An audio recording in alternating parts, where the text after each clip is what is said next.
আমি এই ভাতটা নিয়ে মিজানকে ভাত খাওয়ার সময় পাই কই আছে ভাত খাওয়ার সময় পান আপনি 17 দিন ধরে খালি আমার ভাত খাইতে না হয়েছে ভাত খাওয়ার সময় পায় না কারণ আমি ভাত খাচ্ছি আমি তো ভাত খাইতে হবে রাখবে প্রায় আধা ঘন্টা পার হয়ে গেছে আমার প্লেটে। এই যে আপনি 800 লোক কার ক্ষমতা আছে?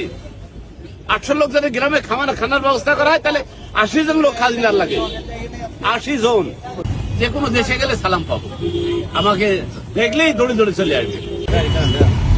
ভাইরালে বিড়ম্বনা আসলেও বিড়ম্বনা আছে। যেমন হলো আমি বই বিক্রি করতে যাই, ভাইরাল হলাম।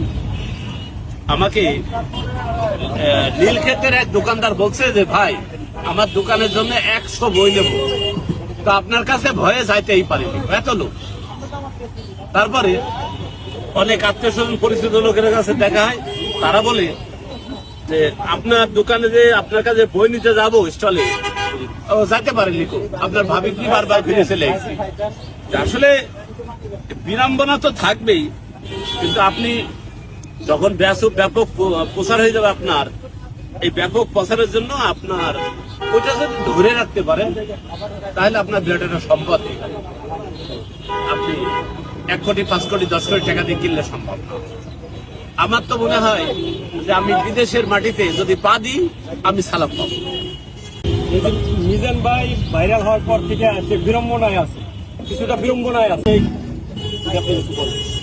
এটা তো মিজান বলবে, মিজানের কথাটা মিজান বলবে। কারণ এই যে আপনারা আসেন, আমি যদি মিজান হই, আপনাদের সাথে কথা বলতে হলে আমাদেরকে আমার আসল কাজ পরিচালনা করতে পারবো, ওর জন্য লোক রাখতে হবে মিজানকে।